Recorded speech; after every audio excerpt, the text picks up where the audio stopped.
Chapter 41. Plugsite 17th, 2488 IC. I don't know. I'm far too old to take on an apprentice. And certainly not one so troublesome, said the old man with a tired smile. Troublesome?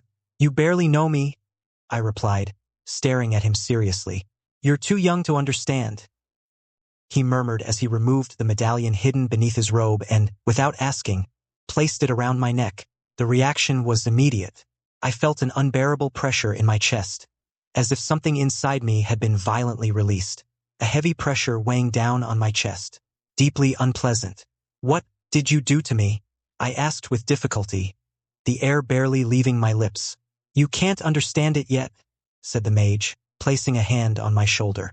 The winds of Chamon swirl around you like a vortex. I've never seen such intense affinity, maybe in a White Tower elf. But you attract them more than even my own amulet can conceal. Even now, you're still releasing magic, like an apprentice who has only just awakened. I tried to say something, but the old man continued, limping slowly as he spoke. I felt you the moment you approached the city. It was like a tide of magic centered in one place. I thought a cataclysm was coming. And I wasn't entirely wrong. What puzzles me is something else. Why haven't demons found you yet? A soul like yours should attract them like flies to a corpse. Perhaps someone is protecting you. Some god. He stopped in front of me and took a deep breath before continuing. If I'm to consider you my apprentice, you must know I don't have much time left. I could only teach you the basics, just enough to keep you from destroying yourself. That's why I have to ask you something essential. When did your sensitivity first manifest? 2 weeks and a few days ago, I answered honestly. The sensations were unbearable. They forced me to shut myself in. Going outside was overwhelming. Even more surprising, said the mage with a mix of awe and concern. Such affinity in so little time, and no demon chasing you. Someone is definitely protecting you. Could it be Sigmar, perhaps? He protects those who fight chaos. Or do you follow Ulrich? I'm a Sigmarite like my father, I replied firmly. He fought against mutants and chaos worshippers wherever they hid. That might explain it, murmured the old man. You never know who's watching from the other side. Well, I see you've managed some control over your sensitivity. But tell me, can you channel the winds to search for specific things? Or do they just overwhelm you? I shook my head. I can't. Either I lose control, or I feel nothing. The old man clicked his tongue, grimacing slightly. You're wearing thick clothes. That means you fear oxidizing or melting the metal you touch. Can you control that too? Yes, I replied with more confidence. I figured it out while working in my lab. I can choose when to oxidize something or remove rust. Really? That's unusual. That ability usually emerges much later after years of study. But it makes sense. You developed it to keep fulfilling your noble duties, didn't you? The old man asked, reading me with unsettling ease. That's right, I answered bluntly. And tell me, can you melt metals at will? That's how I made steel. I melted iron and combined it with charcoal while it was still liquid, I explained. Impressive, the old man murmured, crossing his arms. You have more talent than I thought, and you progress fast, very fast. He turned to his table, pushing aside books and jars. Let's try this, the mage said as he picked up a vial and showed it to me. Inside was a small dull ingot. This is lead, one of Shaman's favorite metals. Close your eyes, try to channel the winds. Sense its presence. Observe it without looking. Get to know it. Touch it to feel its texture, he added with a smile. He let go of the ingot, and I dropped it immediately as I moved my hand. Lead is dangerous if mishandled. It's toxic, I replied naturally. Too much knowledge for someone so young, the old man said, bending down with difficulty to pick the metal back up. Then use your other senses. Try it. I'll stabilize you if you lose control, he said, raising a finger. I closed my eyes and took a deep breath. As I had done when creating steel, I forced the energy to move within me. This time, I guided it toward my ears and nose. You're releasing too much. Try to limit it more, or you'll lose control, the mage warned, limping in circles around me. I nodded silently and obeyed. I imagined lowering the voltage in a circuit, controlling the energy flow. I immediately felt the magic inside me begin to calm, to settle. Good, perfect. Continue. You're stabilizing on your own, the mage said, sounding pleased. Then I began to feel it. First my chainmail, then the sword at my side, the coins in my pocket, the rivets in my boots. One by one, the metals around me began to vibrate in my senses. Then I felt the lead. It was duller, denser, but it was there, in the mage's hand. I recognized it by the way it conveyed its weight and density in my mind.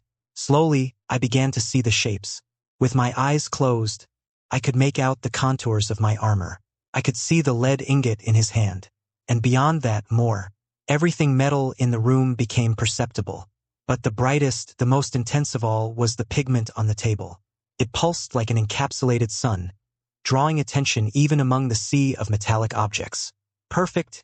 You learn quickly, said the mage, pleased. Perhaps there's hope that I'll leave a good wizard behind before more comes to take me. Then his expression grew more serious. But my amulet is nowhere near enough to conceal all the winds you attract. So I recommend you avoid Sigmar's temples. Avoid other licensed mages. Not even the Gold College. At least, not for a few years. Not until you learn how to hide what you carry inside. That instantly made me tense. I frowned. That's going to be a big problem. In 3 months I have to go to court. In Altdorf, right next to Sigmar's cathedral and all the damned colleges of magic. I muttered through clenched teeth, feeling the weight return to my chest. Then don't go. Seems like a simple solution, the wizard said, shrugging as he turned his attention back to the pigment vial with clear interest. That's not an option. I have a legal dispute with the Margrave of Helmgart.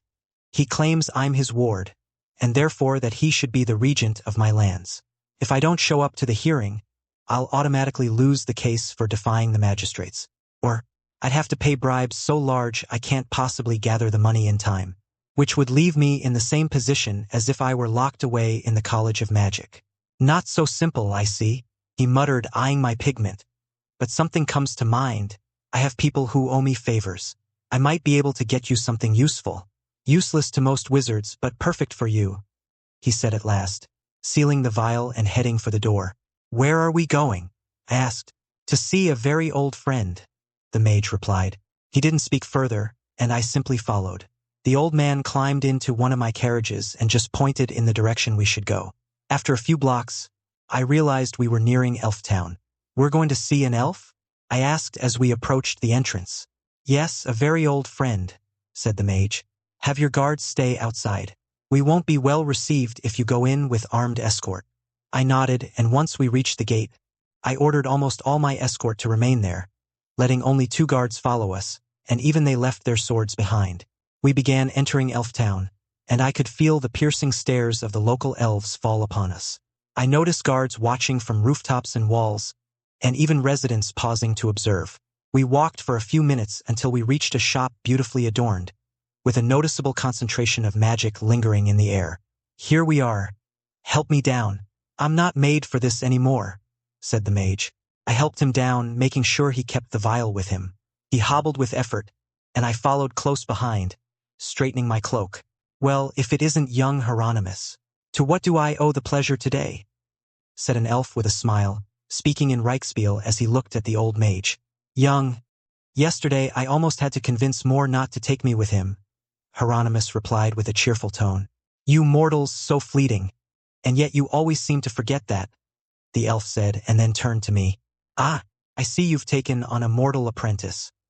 He's quite talented, but he's wearing your... The elf narrowed his eyes as he studied me. You felt it, didn't you? Said Hieronymus. Here he is. We need your expertise to hide this, he added, pointing at me. Take off the amulet. I nodded and removed the medallion, instantly feeling the weight in my chest vanish. It was difficult to keep control of my powers. Impressive and dangerous, the elf said, watching me. I noticed glances from outside. Several elf guards were peeking in to watch me.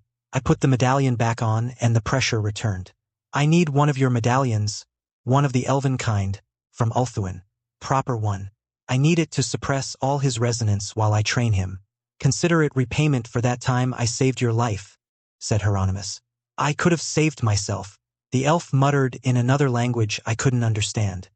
With this, our debt is settled, he said before stepping into the back of his shop. I heard noises coming from the workshop for several minutes. Eventually, The elf returned with a medallion stored inside what looked like an expensive container. Here you have the finest creation I've ever crafted. It's forged from pure ethylmer, extracted from the deep veins of Luthern. I worked it during the equinox in a workshop lent to me by a colleague in Safri, under the indirect supervision of a librarian from the White Tower of Hoth. May his name remain unspoken, as he requested. He passed his finger over the spiral engraved on the surface. The spiral isn't decoration. It's a dissolution glyph, etched in silver during the full moon's rise. It doesn't block magic. It redirects it, folds it inward. He turned the medallion with 2 fingers, revealing the back. The crystal you see here is a star crystal from Kothik, very old. It fell from the sky, or so my people say. It captures and disperses the winds around it. It doesn't eliminate them, but it makes them confused, unsteady, diffuse like fog over an open sea. Anyone unable to see past the surface will notice nothing. The elf concluded. Go on, try it, said the mage, placing the pigment vial on the elf's table. The elf examined it with intense curiosity. I changed medallions and immediately noticed a difference. The massive pressure in my chest faded, replaced by a faint, nearly imperceptible one. Much better, said Hieronymus. I can barely sense you now. A bit more training and you'll be ready. I looked at the elf, who had opened my vial and was doing something with his hand, visibly amazed by the pigment. Could this serve for ink in enchantments? Very fine material. The best thing you've ever made, he said to the mage. But the old man only shook his head and pointed at me. I teach him magic and he teaches me alchemy. An equivalent exchange, he said with a smile. The Chamon resonance is strong. It will be useful for many fine enchantments, said the elf, still marveling at my creation. Master elf, I said respectfully, could I acquire some of your goods? Like those? And oh, mortal, the elf cut me off. My dealings with Hieronymus are because he saved me from a demon during an elven rune expedition. But I would never sell Ulthuan magic items to a human, he said, crossing his arms. Well, I must go now. I need to pick up a few more things, said the mage, stepping out of the shop, and I followed, silently cursing the elf. Well, one more stop and we return to my lab, said Hieronymus. Where are we going? I asked. Back to Gilderveld. I need tools, the old mage replied, limping ahead. Chapter 42. Plugzite 17-20th, 2488 IC. We left the elven enclave quickly, this time drawing far fewer stairs. Apparently, the elves had been watching me before because of the magic. Failing to contain it could draw demons. I was still cursing that damned elf. There were so many magical items I could have bought, and that arrogant bastard hadn't allowed it. We returned to Gilderveld's commercial district, and this time Hieronymus led us to a smithy run by dwarfs. The place had plenty of customers and was sweltering, though I found the heat oddly comforting. Magic was changing even my preferences. Hieronymus stepped inside and approached a bronze-bearded dwarf flipping through books and jotting down notes. Is your father in? The wizard asked directly. The dwarf looked up sluggishly and answered flatly. Yes, in his forge. Then he went back to his books. The dwarven forge radiated immense heat, but it didn't bother me. In fact, I liked it. Hieronymus walked quickly despite his limp, weaving through the many workers. It didn't take long before we reached a more isolated section of the workshop, where powerful hammer blows echoed loudly. The sound continued even as we entered, until we saw a white-bearded dwarf working a piece of glowing metal on an anvil. The hammer stopped, and Hieronymus gestured toward him. There he is, the only smith I know who makes runed items in human sizes, said the wizard. The dwarf turned, took off a glove, and stroked his beard thoughtfully.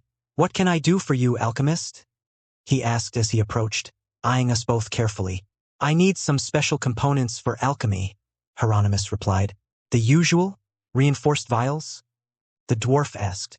No, this time it's a bigger order. Hieronymus turned to me. Tell him what you need for your creation.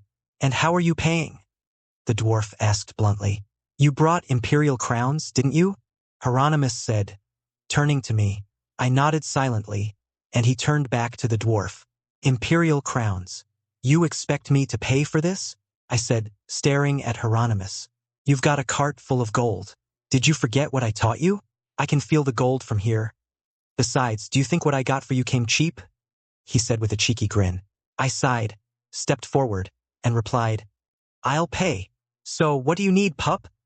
The dwarf asked, now focusing entirely on me. One moment, honored one, I said, then turned to Hieronymus and whispered. I was planning to take you back to my territory. I can't stay here. If I set foot in the Empire, bad things could happen to me, very bad things. Hieronymus muttered, locking eyes with me. I can teach you much better things.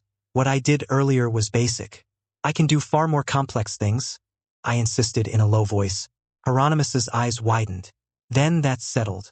We're going back to the Empire. He turned to the dwarf. Sorry, Durgan. Seems your services won't be needed after all. The dwarf scowled deeply. Wasting my time, alchemist? He muttered, turning back to his anvil. Wait, a master dwarf. I would never pass up the chance to improve my personal laboratory with items crafted by a professional like yourself. I quickly interjected. Durgan turned back again, this time with a slight smile on his lips. What do you need? He asked. Alembics, resistant flasks, reinforced jars. I don't mean to insult you with the question, but can you make items with coatings to prevent contamination of reagents? I asked cautiously. What do you take me for, pup? Of course I can. You're not the first alchemist I've worked with, he said in a deep voice. The thing is, I work with very strong acids, Master Dwarf. Some can corrode metal in seconds. While I've managed to prevent my metal trays from dissolving, I'd appreciate sturdier pieces, I said in a formal tone. I can do it, he nodded confidently. I also need, I began, and spent the next 5 minutes listing very specific and complex tools used in alchemical practice. The dwarf nodded silently, stroking his beard as he memorized each item. Want runes on any of them? He asked once I was done. I know nothing about dwarven runes, master, so I leave that entirely to your discretion, I replied politely. The dwarf nodded and stood silently for a moment. 6,000 crowns for everything you asked for, pup, he said. Excellent. It's never a waste to pay for the best equipment available. When could I come to collect the items? I said with a genuine smile. Next month it'll all be ready, pup, the dwarf replied, his smile growing wider. It seemed my attempt to flatter his ego was working. Of course, wait. I can't miss the opportunity. Weapons? Armor? Preferably something I can take right now, I said, the leather of my gloves creaking as I laced my fingers together. Let me guess, you want runed armor? I've got some leftover pieces, but I only sell minor runes, the dwarf said, leading us to the back of the forge, toward what looked like a storage area. It was packed with swords, rings, and armor, though most of it was dwarf-sized. Not much in your future size, pup, but I hope you find something of interest. My attention went straight to the rings. I wouldn't recommend those, pup. If I size them for your current fingers, you'll have to come back several times so I can keep adjusting them, said the dwarf behind me, as I inspected the large number of rings on display. Certainly, Master Dwarf, I replied, and began focusing slowly on the winds of Chamon, trying to sense the metals around me to see if it helped with the search. I could feel a strong presence of the wind here as well. All the artifacts glimmered and resonated clearly, but the dwarven armor stood out above the rest. There was something more powerful within them. Do you have bracelets with concealment runes? Hieronymus asked. I've got a pair, the dwarf replied, pointing to a section of the armory where several pieces were carefully hidden from view. Boy, take them. That should help you completely, said Hieronymus. 500 crowns, announced the dwarf without flinching. I'll gladly pay it, I replied, stepping closer to the bracelets. I moved the fabric of my clothes and fastened them over the chainmail I was wearing. As I did, I felt a slight pressure in my chest, like an invisible hand trying to calm the winds surrounding me. And what about this chainmail? It'll be too big for me, but I think I can make it work, I said, pointing to a full-sized adult piece hanging among others. 2,000 crowns. Chainmail with minor runes of protection, fortitude, and light warding. The dwarf explained in a professional tone. I'll take it. Do you have a gambeson? I asked. I don't normally work with fabric. You would have to be made to order, pup, the dwarf replied. Do you have something to protect me in case something goes wrong in my lab? I asked while looking at the armor. Then you might be interested in what alchemists usually request. There, you've got a pair of protective gloves, one rune against fire, another against poison. There's also an apron with a containment rune, boots with traction and weight balance runes, and protective goggles with clarity and eye-warding runes. The whole set goes for 3,500 crowns, said the dwarf, pointing at each piece. I'll take it. How much for a rune sword? I asked, eyeing the exposed set of blades. Those aren't for sale, pup. I don't think you could even use them properly. You're too young, even by manling standards. You haven't even grown your first beard hair. I wouldn't feel right selling something that dangerous. My ancestors wouldn't approve. But I can sell you anything for your protection, the dwarf replied in a grave tone. I understand, Master Dwarf. I suppose that will be all for now. I'll wait until I'm no longer a human pup before using your services again, I said, keeping my tone formal. All right then, 12,000 crowns, pup. You hand it over and I'll get to work, said the dwarf, arms crossed. Right away. Let me give the order for the boxes, I replied, stepping out of the storage room. Outside, I instructed my men to bring in several crates full of gold coins. They handed them over to the dwarf's son, who simply accepted them and gave me a receipt number I would need to collect the goods next month. After that, I packed away my newly acquired runed items, and we headed back to Hieronymus's lab. We quickly began packing everything the wizard deemed important. We filled my carts with grimoires, notes, dozens of scrolls, rare minerals, strange gems, and many sketches of what seemed like failed experiments involving the fusion of the winds of magic. We began clearing out the workshop. I opened a door looking for more books, but Hieronymus slammed it shut before I could get a good look inside.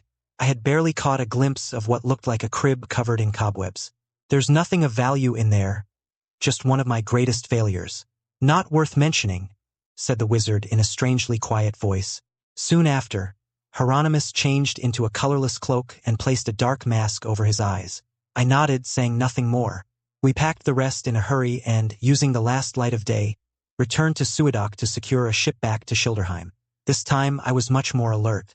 I walked with my pistol in hand under my coat, ready to shoot the first idiot who tried something. Given the late hour, I noticed the docks were full of gang members and thugs watching us with greedy eyes as we made our way to the ships bound for the Empire. Soon, a crowd of these fools began to gather, flashing knives and daggers. I drew my pistol, bracing for a very one-sided fight in terms of numbers. I felt a vibration beside me. I saw Hieronymus lift his hand in a strange gesture and recite, Ferrum fiat plumbum, usu commonis, while making several finger movements. When I turned to see what he had done, I noticed the glow from the thieves' weapons had vanished. Many had dropped them due to their weight, and those still holding them struggled to lift them. You didn't need to be a genius to understand what had happened, and the thugs weren't geniuses either. They realized immediately there was a wizard with us, and they fled, leaving chunks of lead where there had once been steel. Latin? I asked, looking at him incredulously. No, lingua praestantia, the tongue of wizards. Wait. You understand lingua praestantia? Said Hieronymus, visibly surprised. A bit. I caught iron, lead, and chamon. I replied calmly. Stop shining so much. Looks like I only have to teach you the basics and you'll figure out the rest on your own, the wizard muttered, narrowing his eyes at me. Hey, idiot. What are you doing showing off your ability in front of my men? I whispered sharply. They're trustworthy, right? Hieronymus replied, shrugging with his only good arm. Of course they are. That's why I brought them, I said firmly. Then you worry for nothing, the wizard answered with complete calm. We continued on without further trouble, finally reaching the ships bound for the Empire. With some luck, no one would notice that a wizard had cast a spell so close to the harbor. We paid for our passage, loaded the cargo on board, and departed. Once again, I had trouble sleeping properly, but this time it was far more bearable than the first. The voyage was shorter than the last. This time we were returning, and that seemed to make the journey lighter. We arrived by late afternoon the next day. To my surprise, or perhaps relief, my guards were still waiting at the inn where I had left them, patiently awaiting my return. Once ashore, we unloaded our goods and paid the port's disembarkation fee. It was quite expensive, especially for transporting runed items forged by dwarfs. We immediately began the journey back to Rainsfeld without stopping. We avoided crowded roads and passed every village. I couldn't risk drawing unwanted attention, not with a wizard at my side who had invoked the winds of Chamon in the middle of Marienburg. We rode back from Schilderheim on horseback. It was already night when we entered the castle as quietly as possible. Once inside, I gathered the guards who had accompanied me to Marienburg and handed each of them a pouch with 25 crowns. Nothing that happened these past days took place. If I hear you talking about it, I'll have you hanged, I said, staring at them just as they were beginning to get too cheerful about their pay. You've got the next 3 days off. Enjoy them, I added before turning and walking into the depths of the castle, listening to their cheers behind me. I helped Hieronymus up the stairs. All the staircases in the castle had steps of varying sizes, forcing anyone going up or down to look down constantly, or they'd fall.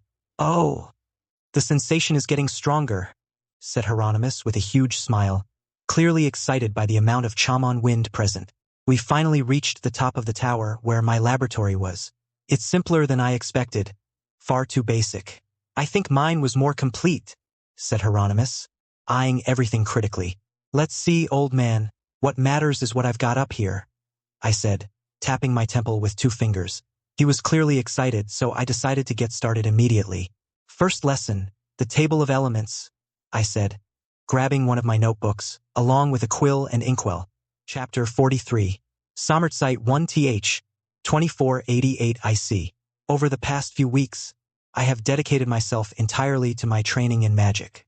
I've become much more sensitive to it, now able to detect the winds, something I couldn't do before.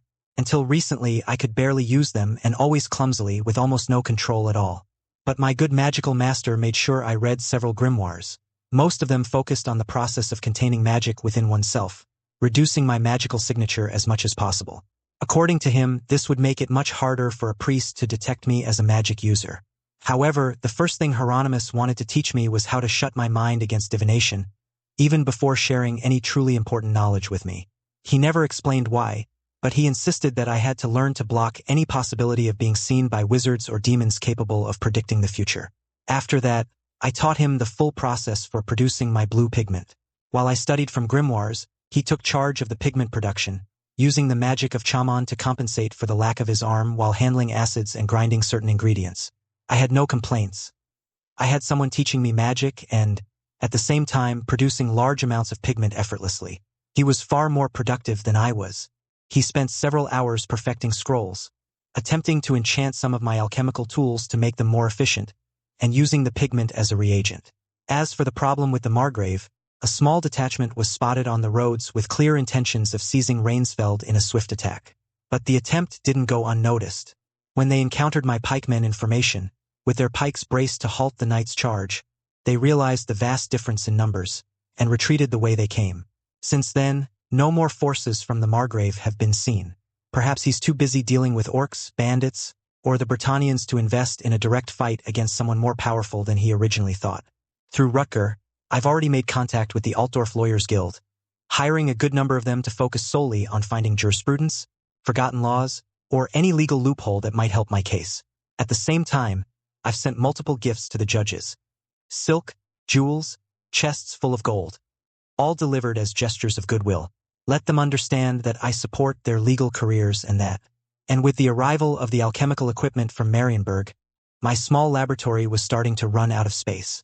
Between the two of us, we nearly tripled the previous weekly output, and each week it seemed more and more people were buying our pigments.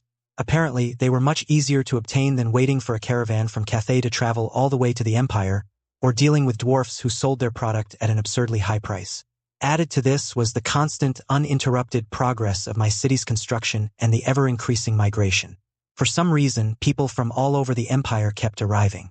At this point, even with the elector counts already warned of this opportunity, it should have stopped long ago. But something, I don't know what, keeps drawing the masses. And if this continues, soon Reichlanders might become a minority in their own land. Discontent was already brewing. Complaints were rising in the taverns, where people spoke of my administration's favoritism toward foreigners, building them houses, giving them tools, food, even making them the first to benefit from the sewer system. It hasn't turned into a revolt yet, but the complaints are frequent. We'll have to keep an eye on that. Still, crime hasn't increased. In fact, we haven't arrested anyone in over 2 months. So, at least for now, I suppose everything remains under control. The bell in my office rang, pulling me out of the numbers. I rang the reply bell, and soon one of my vanguard men entered, bowing his head. "My lord, your vassals Rudolph and Hansel have arrived. They bring with them a force of men-at-arms," the guard informed me. "A rebellion?" I asked as I reached for my arquebus and matchlock pistol. "No, no, my lord. This is the time of year when your father organized the great beastman hunt, to clear the forests and prevent them from gathering near the farmlands. Your vassals come to fulfill the orders of the late Baron, said the guard quickly, trying to prevent me from making a mistake. Ah, right. Well, it wouldn't hurt to calm the peasants' fears about the mutants. A quick campaign against the beastmen might help ease tensions. I murmured, now more thoughtful. I immediately went down to the courtyard and authorized my knights to bring in their men.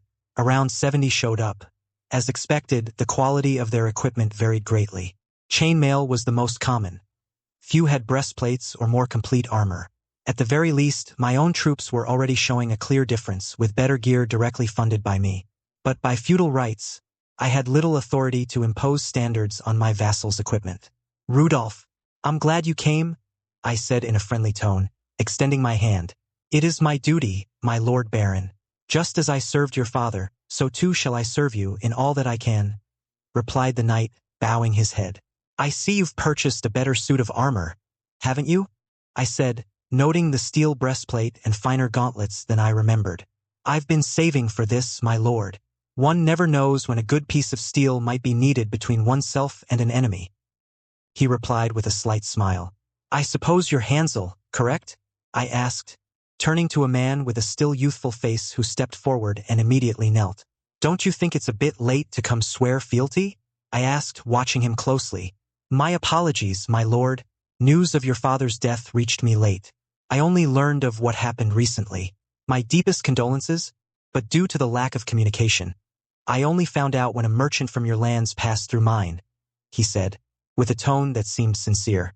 There was a clear difference in wealth between both knights. Hansel wore little more than a leather cuirass reinforced with iron. I watched him for a few more seconds, then nodded. Don't worry too much. It's not your fault, I suppose. Very well. I have a short campaign in mind this year against the beastmen. As I hope you're aware, I'm currently in conflict with the Margrave, and he even attempted an attack. We can't stray too far from the castle, or we might run into trouble if the Margrave decides to try something. Amusing, I said, observing their reactions closely. Both knights clearly looked surprised. I'll summon 300 of my men. That should be enough for a decent purge this year. Ah, my lord. But wouldn't that leave the town defenseless? Rainsfeld has only 400 guards, if I recall correctly, Rudolph said with some concern. Then you recall wrong. I increased the number recently. We now have 1,400, and I'm considering raising it further, I replied, staring straight into his eyes. How? Said Rudolph, incredulous. Let's not waste time with idle talk. I found a way to obtain gold, and now I have enough for the time being. That's why I'm still alive. If I hadn't hired more men, the Margrave would already have me locked up in Helmgart, I answered firmly. I see, murmured Rudolph, and Hansel nodded silently. Very well. We leave in an hour. I'll gather supplies, and we'll head into the woods. With that, I began organizing the essentials.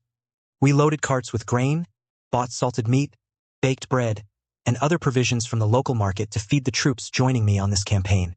To the north of my lands stretched an immense forest. It was said to harbor a sizable beastman population that constantly harassed my villages.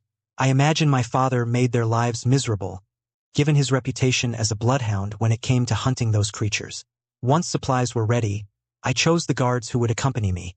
A mix of veterans who had served under my father and soldiers from my own regiment. While many were trained to fight in formation with pikes, this forest campaign would serve to teach them how to fight in rough terrain, where the long reach of their weapons could become more a burden than an advantage. We entered the northern forest, where recent logging had opened a narrow wound into the sea of trees. We began our search, hoping to stumble across a beastman patrol, or, with luck, an entire camp. We moved for several minutes through roots, branches, and underbrush. I carried my dwarven spear in one hand, my arquebus in the other, and the pistol secured tightly on my chest, alert to any movement. But the hunt was proving frustrating. During all that time, we found only one of the beasts, and it was alone. Compared to the Margrave's forests, this was a pathetic catch.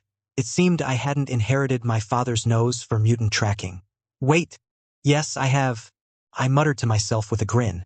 I let the winds flow through my senses and began searching using my amplified abilities to detect iron. Specifically the rough, jagged scraps that beastmen used as improvised weapons or armor. When I felt the vibration of corrupted iron, I turned my head. There they are, I said quietly, looking toward a denser patch of trees. I hadn't seen the beastmen yet, but I had sensed their weapons and metal gear. "What is it, my lord?" Rudolph asked, riding beside me. "We move that way. I think I saw tracks," I said, pointing at the ground. The knight nodded without question. We advanced through the forest, dodging branches and roots, cautiously approaching the camp. I could feel the vibration of all the metal they carried.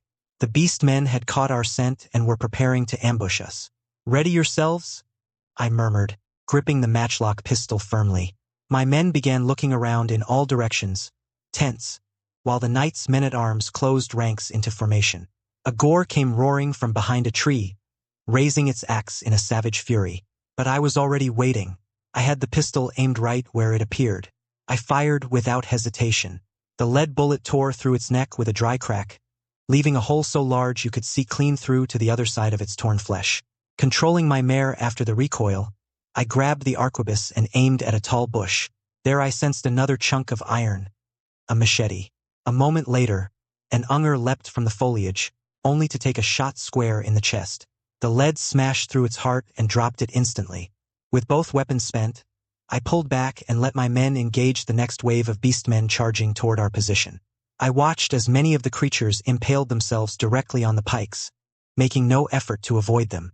The ambush they had planned became their downfall. The terrain made it impossible to form a continuous pike line as an open field, but many were positioned in pairs or trios, and that was enough to stop the wild assault. The men-at-arms fought with determination, and the crossbowmen had already begun firing from the rear, turning the forest into a slaughterhouse of mutant blood and corpses.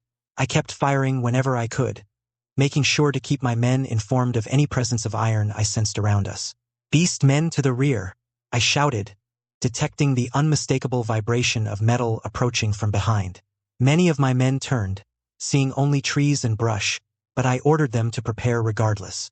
We shifted several pikes to the new front and placed men-at-arms ready to intercept whatever was coming. Pistol in hand, I waited. Then they emerged. Another group of Gores and Ungers burst from the undergrowth, roaring furiously, once again failing in their attempt to ambush us. Wasting no time, I blasted the brains out of one of the larger beastmen with a clean shot, the echo rumbling through the trees. The chaos didn't last long. I kept giving clear orders, maintaining discipline while my troops repelled the assault. The mutants fell in droves. The pikes pierced their bodies easily, and the crossbow bolts tore them apart before they could even reach the lines. Every time I sensed a new metallic presence, I shouted its direction, allowing my men to maneuver swiftly.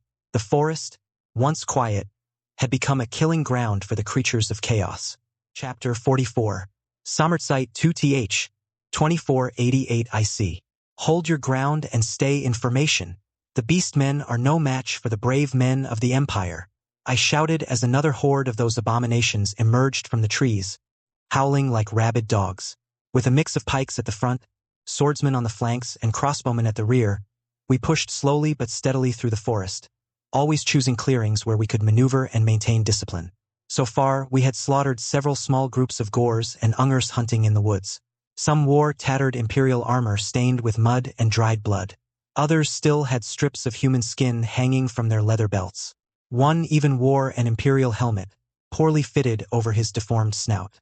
In one clearing, a group of 15 beastmen charged us at once. They bellowed with rage, frothing at the mouth, raising rusted axes and splintered swords high above their heads. The pikemen, perfectly formed, braced their pikes into the ground. The line didn't move. There was only the sound of steel meeting flesh. Several Ungers were impaled completely, skewered from gut to spine in a single blow. Their flesh tore as they struggled to pull free, only to drive the shafts deeper. A larger Gore was caught with one pike through his thigh and another between his ribs, squealing like a slaughtered pig as he tried to bite through the shaft. Those who didn't die on impact were left hanging like butchered animals, grotesquely impaled, convulsing as blood poured from their mouths. Some of my men-at-arms flanked and finished them with thrusts to the heart or the base of the skull. One of my soldiers, covered in viscera, raised his sword after slicing open a Gore's belly. The entrails spilled out with a wet, sickening splatter, the stench so foul that a few younger troops vomited on the spot.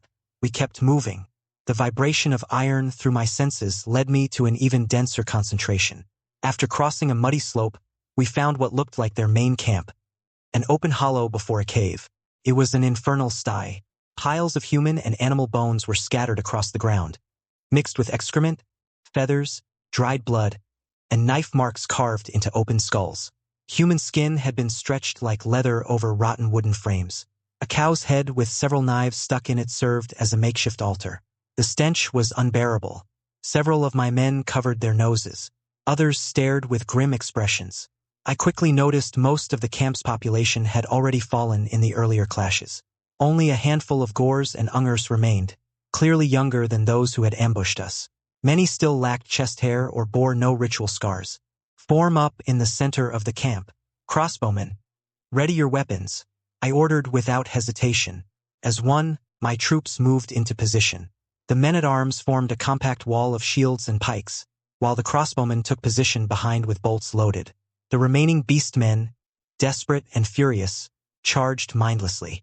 One after another they fell, impaled by pikes or shot through the skull or gut. One tried to dodge and got tangled in the bodies of his kin, earning a clean stab to the throat. His blood sprayed the face of the man-at-arms who finished him, who didn't even flinch. The ground turned into a mix of mud and black blood. The air grew thick with the scent of rusted iron and torn flesh. We advanced toward the center of the camp, maintaining formation. Each step left behind deformed corpses, disemboweled bodies, and the remnants of profane rituals. The screaming stopped. Silence fell suddenly, an uneasy silence, as if the forest itself was holding its breath. Then came the roar. I turned toward the sound and saw him, a massive Gor, nearly 3 meters tall, emerged from the cave entrance. His body was covered in scars, skin stretched over muscles taut as cables. He wielded 2 enormous axes, one in each hand, still dripping with old blood. Hanging from his belt were human skulls, some with tufts of hair and skin still attached. Across his chest, he wore a dented, rusted plate armor, marked with the sigil of Khorne. The creature stared at us with eyes red as burning coals. "Skies!" I muttered, pistol already in hand. That cursed spawn was the leader. "Pikemen, pivot! Crossbowmen, on my mark!" I shouted, just as the monster let out another savage roar and began its charge. The creature hurled itself toward us with inhuman speed, roaring as if driven by the unholy god himself. The beast smashed into the pike wall like a demonic ram. With its axes, it shattered several pikes in the first swing, splintering wood and cracking iron through brute strength. But broken shafts were quickly replaced, and the soldiers held the line, pushing forward. "Flank him! Don't give him a second to breathe!" I yelled at Rudolph, who was already moving on the left. The massive Gor, now soaked in his own blood, kept fighting, cleaving through spears, driving his axes into shields, closing the distance more and more. Shallow cuts crisscrossed his flesh. Deep wounds bled from his shoulders and thighs, but still he pressed on. We surrounded him, closed ranks around him, but still he did not yield. From the rear, I kept trying to reload and fire my arquebus whenever I had the chance. One bullet hit his head, and bounced. Another struck his chest. The armor cracked but held. At last, I managed to shoot him in the neck, ripping out a deeper guttural howl that made nearby horses rear in fright. But then everything fell apart. The beast, still bleeding from hundreds of cuts, finally closed the distance. With a violent swing of its axe, it decapitated a soldier. His head flew like a ripe melon. The next was cleaved from shoulder to hip, a stream of hot blood drenching the 3 pikemen beside him. Terror nearly broke the formation. "Hold the line!" I roared. Then a spear, thrust from a blind angle and pierced just behind the Gor's knee, tearing through tendons. The monster dropped to its knees with a guttural, furious roar. "Reform the line! Kill it!" I shouted immediately. Like a net of steel, the soldiers surrounded the creature. Pikes and spears jabbed from all angles, sinking into its tough flesh, piercing ribs, shoulders, back. The beast kept swinging, trying to kill with its last breath, but it had no strength left. Every movement slowed, every roar faded. At last, what felt like an eternity ended when the monstrous best man collapsed, a final breath escaping as a dull grunt before its body trembled and went still. "Don't touch anything," I barked, seeing a few men step forward to finish it off. Silence fell instantly. "Just burn the body and secure the area. I don't want anyone setting foot near that corpse until a priest is brought in. This reeks of a site of unholy worship," I said, pointing my spear toward the cave entrance from which the leader had emerged. I dismounted. The smell from inside was damp and rotting. With a dozen men-at-arms, I advanced toward the entrance.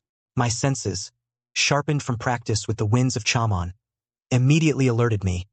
Irregular iron vibrations, faint movements. Someone was inside. One of my men lit a torch. We stepped into the cave without a word.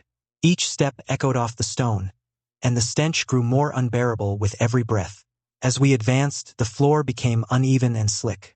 The walls bore marks of dried blood, bone fetishes, human skins stretched like trophies. In a wider chamber, a pile of human skulls rose against one wall. "How quaint," I said coldly, raising an eyebrow at the carefully stacked white skulls. We pushed deeper until at the very end we found them.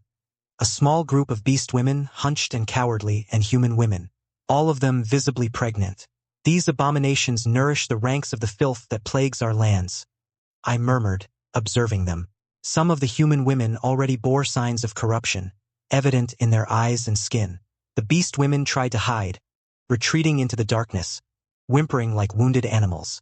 But I didn't see victims. I saw incubators of future horrors. Kill them all, then burn the bodies. Leave nothing standing, I ordered, turning sharply and walking out of the cave. Behind me, the echo of steel against flesh rang out briefly, followed by muffled screams, and then only silence.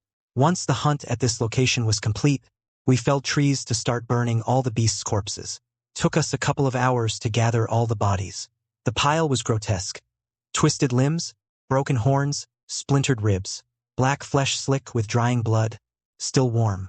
The pyre rose like a monument to extermination.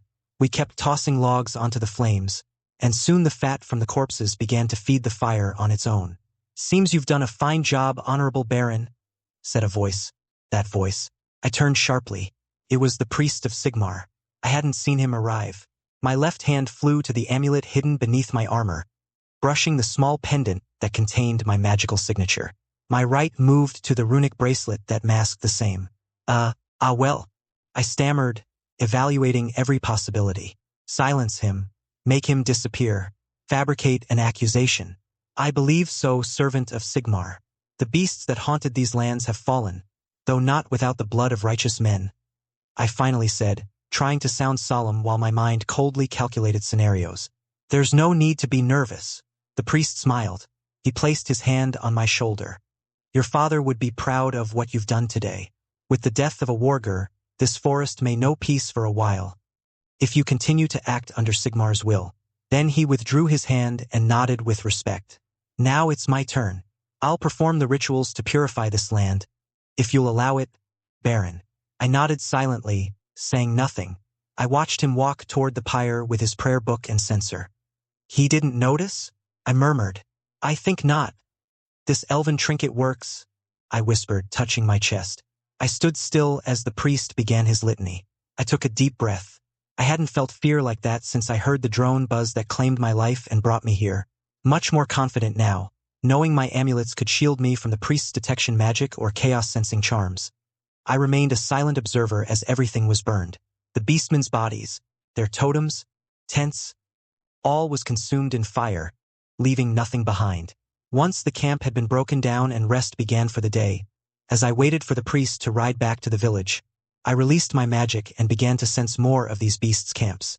The iron's vibration stirred again, not far from here. "Well, looks like this little cleansing is going to become a full-scale purge," I said with a smile. Chapter 45. Sommertzeit 9th, 2488 IC. "So, are you certain that every trace of that monstrosity was burned? Because if not," the witch hunter slammed the table, "that would be heresy, treason, an offense against Deus Sigmar." I didn't flinch. At first, simply having one of them in front of me, with his feared amulet, his gaze like knives, and the threat of a purge behind every word, had pushed me to the edge of losing composure. But now I was calm. As I said, faithful servant of Sigmar in my duty as a noble of the Empire and representative of the moral and spiritual values that Deus Sigmar bestowed upon his children, I made sure the mutant threat was eradicated. My men, steadfast in their faith, destroyed every one of those abominations, cleansing our forests of their unholy presence. For days we hunted and destroyed their lairs. Everything was burned. Every body, every trace, for the glory of Deus Sigmar, for the glory of the Empire. The witch hunter stared at me in silence. He didn't blink, without warning. His hand slammed the table again. But nobody touched those heretical weapons, did they? No one, I answered firmly. I personally ordered that everything be incinerated the moment the battle ended. Not a single soldier, not a single servant dared touch anything. The local priest blessed the ground, recited the proper litanies, and oversaw the entire process that he inspected everything. Even the men, to ensure they bore no corruption. I saw the witch hunter smirk faintly, but it wasn't relief. It was the smirk of a man who thinks he's found a crack. Ah, but young Baron, you'll understand that I find it suspicious you know with such precision the procedures of our order regarding corrupt objects. How do you know all that? I paused for a moment, keeping my gaze steady. The writings of our Lord Magnus the Pious make it clear. When he defeated the champion of chaos, he ordered that every sword, armor piece, or corrupted relic be purified with fire and litanies. That I read that in my youth. I followed it, as any loyal son of the Empire is taught to. The witch hunter narrowed his eyes. He murmured something in a low, judging tone, barely audible. Then he lifted his amulet, that symbol of faith which had sealed so many fates, and brought it close to me. I felt a faint tingling, a slight sting, like static electricity brushing against my skin. But nothing happened. The silence stretched for a second. The hunter lowered the amulet without breaking eye contact. You understand, Baron, burning a beastman altar is not without consequence. The putrid magic they try to channel, when released, seeps into the ground. It clings to stone. It could have cursed the entire forest, turned your own men into prey for that corruption. You were lucky a member of the clergy was present. Otherwise, he paused deliberately, as if waiting for a reaction. But I had fully regained my composure, and I smiled. With all due respect, the altar was burned only after the priest arrived, not before. He himself performed the ritual, recited the proper litanies, and only then used consecrated fire. He was meticulous, as dictated by the cult's codices. I took a breath, and yes, it drew the attention of the beastmen. Quite effectively. My vassals used to kill around 200 a year, as my father did. This week, under my command, over 3,000 fell. I bowed my head slightly in respectful gesture, and our casualties can be counted on both hands. A great victory for Sigmar, and for his eternal empire. Seems I received poor information. Many of your men couldn't agree whether you burned the totem before or after killing the warger, said the witch hunter at last, his eyes still locked onto mine. Then he lowered the amulet and sighed. My apologies for the ordeal, young Baron, but it's protocol. Point 1 doesn't come across a warger in corrupted armor every day. I had to ensure everything was handled properly. I nodded slowly, without lowering my gaze. I understand, and I appreciate your zeal, servant of Sigmar. After all, we all serve the same god, and fight for the same empire. The witch hunter didn't respond. He simply put away his amulet, adjusted his coat firmly, and said, Your valiant act will be reported to the cult. He left without another word. I waited a few seconds, motionless, listening to the sound of his boots echoing off the stone, until the last step faded completely. Only then did I release the breath I hadn't realized I was holding. Phew! That was close. Damn it. Who would have thought they'd bring in the witch hunters just because of the corn symbols on the armor? I muttered to myself, brushing my chest, feeling the amulet still pulsing gently beneath my clothes. Damn elf. But I'll admit, he makes good amulets, I grumbled, adjusting the collar of my shirt. If it could fool a witch hunter who looked like a veteran, then I'm safer than I thought. Maybe I was just being paranoid. I stepped out of the ruins we were using as a camp. They seemed to be remnants of some walled settlement, likely an imperial outpost or a small fort abandoned years ago. Some structures still stood, old moss-covered stone walls, the remains of a fallen tower, and a couple of barely standing houses. But it was enough for our needs, a solid base of operations. The most interesting thing was that the beastmen no longer needed to be hunted. They came to us. It seemed the death of the warger and the burning of the totem drew their attention like flies to a corpse. All I had to do was return to the main camp, bring in more men from the regiment, reinforce the pikes, and wait. And there they were, blinded by fury, charging our lines like diseased cattle.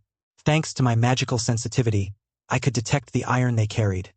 Their axes, machetes, improvised armor. That vibration revealed their position before they even got close enough to shout. We were always prepared, always in the right place, always with the pikes ready. And so, one by one, we took them down. Rudolph was ecstatic with the outcome of this campaign. My father used to hunt between 200 and 300 beastmen a year, barely enough to keep their numbers low. But what we were doing was a massacre. If we continued at this pace, I might actually wipe them out completely from my woods. Of course, if everything kept going as well as it had so far. The hardest battle, without a doubt, was the Warger, or when an entire herd, about 300 beasts, crashed into our forces. That day I lost 7 men. Considering that in the previous 2 days I had only lost 2, it was a high number. But it was still a bargain. Realistic, brutal, and necessary training for my men, without needing to plan costly skirmishes. As long as I was nearby, I could anticipate ambushes and manipulate the terrain to favor our positions. But I couldn't afford to lower my guard. The Margrave was surely paying attention. And as much as I loved cleansing my lands of chaos, I couldn't leave 1,000 men patrolling the woods when a direct attack on my castle, which was not exactly a fortress, could end everything. It was time to return. The interrogations with the witch hunters ended without incident, and we began the journey back. The first thing I did upon arrival was hand over the bodies of the fallen to the cult of Mor. I wanted them to have a proper funeral rite, more elaborate than a simple litany and a few coins on the eyes. I requested a public ceremony, so that their families could say goodbye to those who fought and died under my command. As the procession was prepared, a bitter sense of guilt crept over me. Not because of the number of dead 9 soldiers wasn't a tragedy in strategic terms, but because of what it meant. I was used to being sent to die, not to being the one giving the orders that led others to it. I still thought like a soldier, and empathy weighed on me more than it should. I didn't go personally to deliver the news. I have neither the patience nor the words to speak with a widow, or a father broken by loss. But I gave a clear order, that their closest comrades deliver the message, and that they leave more than just words of comfort. For each of my fallen men, I promised to continue paying their full salary for 15 years, or until one of their descendants was old enough to work. Then that pay would go to him, if he chose to serve under my banner. When a stranger dies with a sword in hand, the world keeps turning. Maybe someone remembers him in another city, or a woman curses him for not returning. But here, in my lands, when a man recruited from a village under my protection dies, part of his home dies too. They were fathers, older brothers, only sons, people who brought bread to the table. I would not allow a single order of mine to condemn an entire family to misery. I stayed until the end of the rite. I watched in silence as the priests of Mor chanted their litanies and blessed the bodies solemnly. Each name was spoken aloud, and when the incense smoke began to fade, I withdrew quietly. The day went on as usual. I walked through the site where the blast furnace was being built. Each day taller, each day closer to completion. The structure of brick and stone was starting to take shape. Then I visited the new housing area. The first homes were already finished, and I wanted to be there when their new owners crossed the threshold. The handovers didn't go as initially planned. I didn't distribute the homes by origin or province. No, I chose to mix them. People from Reichland, Talabekland, Wissenland, and Nordland living door to door, forcing integration that I knew would be uncomfortable at first, but necessary. There were already enough dividing lines in the empire. I wasn't going to allow more in my lands. I saw the blacksmiths in their forges, sweating between flames and steel, and the soap makers keeping their production steady. None of them knew that, just a few days away, we had wiped out a horde of chaos, that the blood of beasts still stained roots in the forest. But that was fine. Ignorance in this case was a blessing. The town carried on with its life. Children laughed, markets were set up, and minor cultural conflicts continued as if nothing had happened, as if everything remained the same. And that was exactly what I sought. As I prepared to return to the castle and begin pigment production, I needed funds, and a lot of them. I already had in mind which judges to send gifts to, what names I needed to memorize, and whom to buy off. But as I reached the foot of the hill, I found a large trade caravan blocking nearly the entire ascent. Wagons, pack animals, servants, merchants. It looked like a damn fair set up right outside my home. With my men, we simply skirted around them from the flank, ignoring their protests, until an older man stepped forward from the group and tried to get my attention.